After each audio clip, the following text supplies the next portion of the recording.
ಬೆಂಗಳೂರಿನ ಸಿಕೆ ಅಚ್ಚುಕಟ್ಟುವಿನಲ್ಲಿ 7ನೇ ತರಗತಿ ಬಾಲಕ ಡೆತ್ ನೋಟ್ ಬರೆದಿಟ್ಟು ಆತ್ಮಹತ್ಯೆ ಮಾಡಿಕೊಂಡಿದ್ದ. ಆದರೆ ಆತ ಏಕೆ ಆತ್ಮಹತ್ಯೆ ಮಾಡಿಕೊಂಡನೆಂಬುದು ನಿಗೂಢವಾಗಿತ್ತು. ಸದ್ಯ ಈ ಬಗ್ಗೆ ಪೊಲೀಸರು ಸ್ಫೋಟಕ ವಿಚಾರ ಬಯಲು ಮಾಡಿದ್ದಾರೆ. ಜಪಾನೀಸ್ ಭಾಷೆಯ ವೆಬ್ ಸೀರೀಸ್ ಹುಚ್ಚಿನಿಂದ ಬಾಲಕ ಆತ್ಮಹತ್ಯೆ ಮಾಡಿಕೊಂಡಿರುವ ಶಂಕೆ ವ್ಯಕ್ತವಾಗಿದೆ. ಜಾನಪದ ಕಲಾವಿದರಾಗಿರುವ ಗಣೇಶ್ ಪ್ರಸಾದ್ ಮತ್ತು ಸವಿತಾರ 2ನೇ ಪುತ್ರ ಗಂಗಾಧರ್ 14 ವರ್ಷ 4ರಂದು ಡೆತ್ ನೋಟ್ ಬರೆದಿಟ್ಟು ನೇಣು ಬಿಗಿದುಕೊಂಡು ಆತ್ಮಹತ್ಯೆ ಮಾಡಿಕೊಂಡಿದ್ದ. ಮೊದಲಿಗೆ ಆತ್ಮಹತ್ಯೆಗೆ ನಿಖರ ಕಾರಣ ತಿಳಿದು ಬಂದಿರಲಿಲ್ಲ.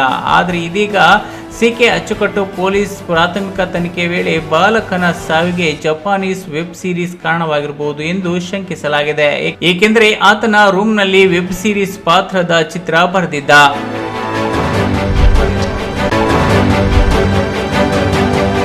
ದಾನ ಮಾಡಲು ದೇಣಿಗೆ ನೀಡಲು ಶ್ರೀಮಂತರೇ ಆಗಬೇಕಿಲ್ಲ. ಹೃದಯ ಶ್ರೀಮಂತಿಕೆ ಇದ್ರೆ ಭಿಕ್ಷಕರು ಸಹ ಲಕ್ಷಾಂತರ ರೂಪಾಯಿ ದೇಣಿಗೆ ನೀಡಬಹುದು. ಅದರಂತೆ 60 ವರ್ಷದ ರಂಗಮ್ಮ ಎಂಬುವರು ಭಿಕ್ಷೆಯಿಂದ ಬಂದ ಹಣದಲ್ಲೇ ಲಕ್ಷಾಂತರ ರೂಪಾಯಿ ದೇಣಿಗೆ ನೀಡಿ ಮಾದರಿಯಾಗಿದ್ದಾಳೆ. ಹೌದು, ರಾಯಚೂರು ತಾಲೂಕಿನ ಬಿಜನಗೇರ ಆಂಜನೇಯ ದೇಗುಲ ನಿರ್ಮಾಣಕ್ಕಾಗಿ ವಯಸ್ಸಾದ ಭಿಕ್ಷುಕಿಯೊಬ್ಬರು 1.83 ಲಕ್ಷ ರು ದೇಣಿಗೆ ನೀಡಿ ಗಮನ ಸೆಳೆದಿದ್ದಾಳೆ.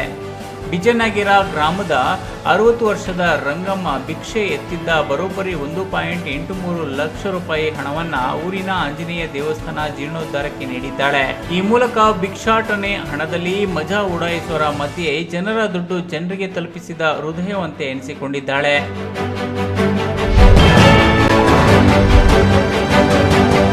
ಅಭಿಮಾನ್ ಸ್ಟುಡಿಯೋದಲ್ಲಿದ್ದ ವಿಷ್ಣುವರ್ಧನ್ ಅವರ ಸ್ಮಾರಕವನ್ನು ನೆಲಸಮ ಮಾಡಲಾಗಿದೆ. ವರಮಹಾಲಕ್ಷ್ಮಿ ಹಬ್ಬದ ದಿನವೇ ನಿರ್ದೇಶಕ ರವಿ ಶ್ರೀವತ್ಸ ಅವರು ಈ ನೋವಿನ ಸುದ್ದಿ ತಿಳಿಸಿದ್ದಾರೆ. ವಿಷ್ಣುವರ್ಧನ್ ಸಮಾಧಿ ಸ್ಥಳಕ್ಕೆ ಅಭಿಮಾನಿಗಳಿಗೆ ಪ್ರವೇಶ ಕೂಡ ನೀಡುತ್ತಿಲ್ಲ. ಆದ್ರಿಂದ ರವಿ ಶ್ರೀವತ್ಸ ಅವರು ತೀವ್ರ ಬೇಸರ ವ್ಯಕ್ತಪಡಿಸಿದ್ದಾರೆ. ನಟ ವಿಷ್ಣುವರ್ಧನ್ ಅವರ ಸ್ಮಾರಕದ ವಿಚಾರವಾಗಿ ಮೊದಲಿನಿಂದಲೂ ಅಭಿಮಾನಿಗಳಿಗೆ ಬೇಸರ ಇತ್ತು. ಈಗ ಇನ್ನೊಂದು ನೋವಿನ ಘಟನೆ ನಡೆದಿದೆ. ಬೆಂಗಳೂರಿನ ಅಭಿಮಾನ್ ಸ್ಟುಡಿಯೋದಲ್ಲಿ ಇದ್ದ ವಿಷ್ಣುವರ್ಧನ್ ಅವರ ಸ್ಮಾರಕವನ್ನು ನೆಲಸಮ ಮಾಡಲಾಗಿದೆ. ರಾತ್ರೋರಾತ್ರಿ ಸಮಾಧಿಯನ್ನು ತೆರವುಗೊಳಿಸಲಾಗಿದೆ. ಈ ಸ್ಥಳಕ್ಕೆ ನಿರ್ದೇಶಕ ರವಿ ಶ್ರೀವತ್ಸ ಅವರು ಇಂದು ಆಗಸ್ಟ್ 8ಕ್ಕೆ ಭೇಟಿ ನೀಡಿದ್ದಾರೆ. ವಿಷ್ಣುವರ್ಧನ್ ಅವರ ಸಮಾಧಿಯನ್ನು ನೆಲಸಮ ಮಾಡಿದ್ದಕ್ಕಾಗಿ ರವಿ ಶ್ರೀವತ್ಸ ಅವರು ಕಣ್ಣೀರು ಹಾಕಿದ್ದಾರೆ. ವರಮಹಾಲಕ್ಷ್ಮಿ ಹಬ್ಬದ ದಿನವೇ ಅವರು ಅಭಿಮಾನಿಗಳಿಗೆ ತೀವ್ರ ನೋವಿನ ಸುದ್ದಿಯನ್ನು ತಿಳಿಸಿದ್ದಾರೆ.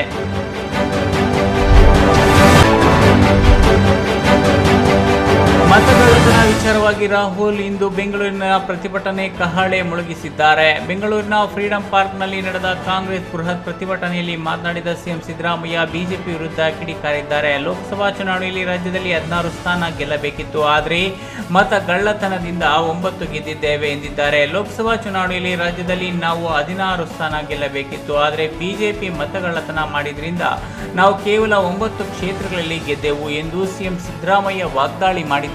ನಗರದ ಫ್ರೀಡಂ ಪಾರ್ಕ್ನಲ್ಲಿ ನಡೆದ ಕಾಂಗ್ರೆಸ್ ಬೃಹತ್ ಪ್ರತಿಭಟನೆಯಲ್ಲಿ ಮಾತನಾಡಿದ ಅವರು, ರಾಜ್ಯದಲ್ಲಿ ಯಾವತ್ತೂ ಸ್ವಂತ ಬಲದಿಂದ ಬಿಜೆಪಿ ಅಧಿಕಾರಕ್ಕೆ ಬಂದಿಲ್ಲ ಎಂದು ಕಿಡಿಕಾರಿದರು.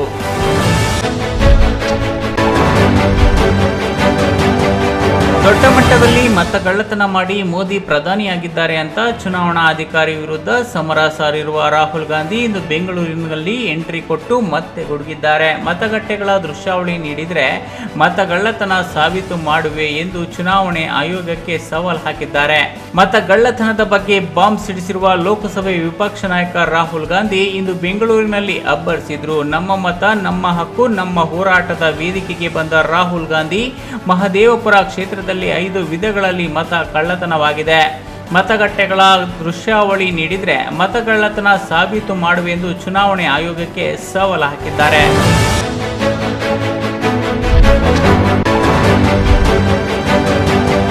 ಕೊಪ್ಪಳ ತಾಲೂಕಿನ ಅಳವಂಡಿ ಗ್ರಾಮದ ನಜರುದ್ದೀನ್ ಮನೆಯಲ್ಲಿ ವರಮಹಾಲಕ್ಷ್ಮಿ ಹಬ್ಬ ಆಚರಿಸಲಾಗಿದೆ. ನಜರುದ್ದೀನ್ ಮನೆಗೆ ತರಳು ತೋರಣ ಕಟ್ಟಿ ವಿಜೃಂಭಣೆಯಿಂದ ವರಮಹಾಲಕ್ಷ್ಮಿ ಹಬ್ಬ ಆಚರಿಸಲಾಗಿದೆ. ನಜರುದ್ದೀನ್ ಬಿಸರಳ್ಳಿ 5 ರಿಂದ 6 ವರ್ಷದ ಹಿಂದೆ ವರಮಹಾಲಕ್ಷ್ಮಿ ಹಬ್ಬದ ದಿನ ಮನೆ ಗೃಹ ಪ್ರವೇಶ ಮಾಡಿದ್ರು. ನಜರುದ್ದೀನ್ ಬಿಸರಳ್ಳಿ ಕುಟುಂಬ ಅಂದಿನಿಂದ ಪ್ರತಿ ವರ್ಷ ವರಮಹಾಲಕ್ಷ್ಮಿ ಹಬ್ಬ ಆಚರಣೆ ಮಾಡುತ್ತಿದ್ದಾರೆ.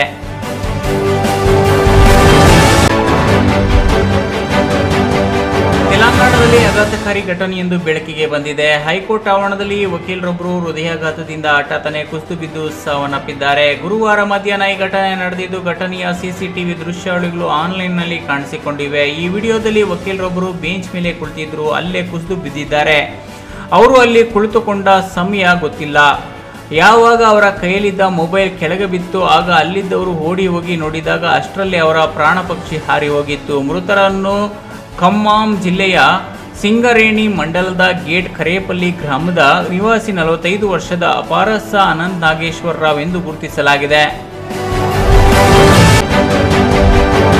ಫ್ರೀ ಫೈರ್ ಗೇಮ್ ಚಟಕ್ಕೆ ಬಿದ್ದಿದ್ದ ಅಕ್ಕನ ಮಗನನ್ನು ಮಾವ ಕೊಲೆ ಮಾಡಿರುವಂತಹ ಘಟನೆ ಬೆಂಗಳೂರಿನ ಸೋಲದೇವನಹಳ್ಳಿ ಪೊಲೀಸ್ ಠಾಣಾ ವ್ಯಾಪ್ತಿಯ ಕುಂಬಾರಹಳ್ಳಿಯ ವಿನಾಯಕ ಲೇಔಟ್ನಲ್ಲಿ ನಡೆದಿದೆ. 14 ವರ್ಷದ ಅಮೋಘ ಕೀರ್ತಿ ಕೊಲೆಯಾದ ಬಳಿಕ ಸದ್ಯ ಪೊಲೀಸರು ಮಾವ ನಾಗಪ್ರಸಾದ್ ನನ್ನು ಬಂಧಿಸಿದ್ದಾರೆ. ಮೃತ ಬಾಲಕ ನಾಗಪ್ರಸಾದ್ ಸಹೋದರಿ ಶಿಲ್ಪಾ ಮಗ. ಘಟನೆ ಸಂಬಂಧ ಪೊಲೀಸರು ಎಫ್ಐಆರ್ ದಾಖಲಿಸಿದ್ದಾರೆ.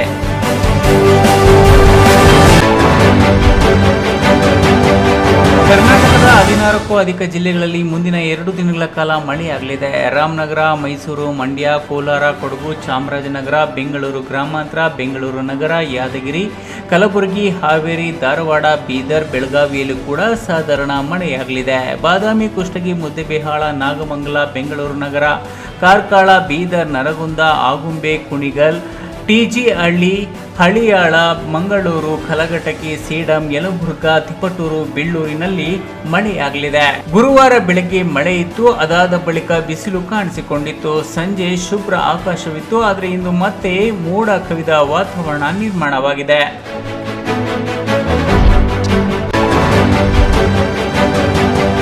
ಅಪ್ರಾಪ್ತನ ಮಗನ ಎದುರೇ ಕಾನ್ಸ್ಟೇಬಲ್ ಪತಿಯನ್ನು ಕೊಲೆ ಮಾಡಿ ಮಹಿಳೆ ತಾನು ಆತ್ಮಹತ್ಯೆಗೆ ಶರಣಾಗಿರುವ ಘಟನೆ ಅಹಮದಾಬಾದ್ನಲ್ಲಿ ನಡೆದಿದೆ. ಮಹಿಳೆ 7 ವರ್ಷದ ಮಗನ ಎದುರು ಗಂಡನನ್ನ ಕೊಲೆ ಮಾಡಿದ್ದಾಳೆ.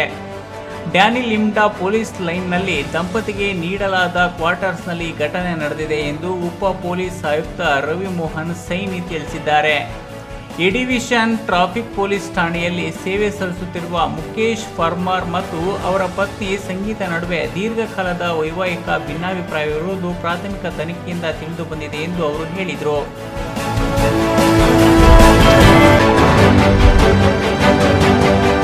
ವಿಜಯಪುರದ ಮಾರುತಿ ನಗರದಲ್ಲಿರುವ ಮೆಟ್ರಿಕ್ ನಂತರದ ವೃತ್ತಿಪರ ಬಾಲಕಿಯರ ವಸತಿ ನಿಲಯದ ವಿದ್ಯಾರ್ಥಿನಿಯರನ್ನು ಹುಟ್ಟುಹಬ್ಬದ ಆಚರಣೆಗೆಂದು ರಾತ್ರಿ 7 ಗಂಟೆಯ ನಂತರ ಕರೆದುಕೊಂಡು ಹೋಗಿ ಪಾರ್ಟಿ ಮಾಡಿದ ಆರೋಪ ವಸತಿ ನಿಲಯದ ವಾರ್ಡನ್ ಹಾಗೂ ಅಡುಗೆ ಕೆಲಸದಾಕೆ ವಿರುದ್ಧ ಕೇಳಿ ಬಂದಿದೆ. ಕಳೆದ ಶನಿವಾರದಂದು ವಸತಿ ನಿಲಯದ ಅಡುಗೆ ಕೆಲಸದಾಕೆ ರಿಜ್ವಾನಾ ಬೇಗಂ ಅವರ ಹುಟ್ಟುಹಬ್ಬವಿತ್ತು. ಅಡುಗೆ ಕೆಲಸದಾಕೆ ರಿಜ್ವಾನಾ ಬೇಗಂವುಲ್ಲಾ ಅವರ ಹುಟ್ಟುಹಬ್ಬದ ಆಚರಣೆಗೆ ವಸತಿ ನಿಲಯದ ವಿದ್ಯಾರ್ಥಿನಿಯರನ್ನು ವಾರ್ಡನ್ ಶಕುಂತಲಾ ರಜಪೂತ ಕರೆದುಕೊಂಡು ಹೋಗಿದ್ರು. ಈ ವಿಚಾರವಾಗಿ ಸಮಾಜ ಕಲ್ಯಾಣ ಇಲಾಖೆ ಉಪನಿರ್ದೇಶಕ ಮಹೇಶ ಪೋತದಾರ ಕಾರಣ ಕೇಳಿ ವಾರ್ಡನ್ ಹಾಗೂ ಅಡುಗೆ ಕೆಲಸದಾಕೆಗೆ ನೋಟಿಸ್ ಜಾರಿ ಮಾಡಿದ್ದಾರೆ.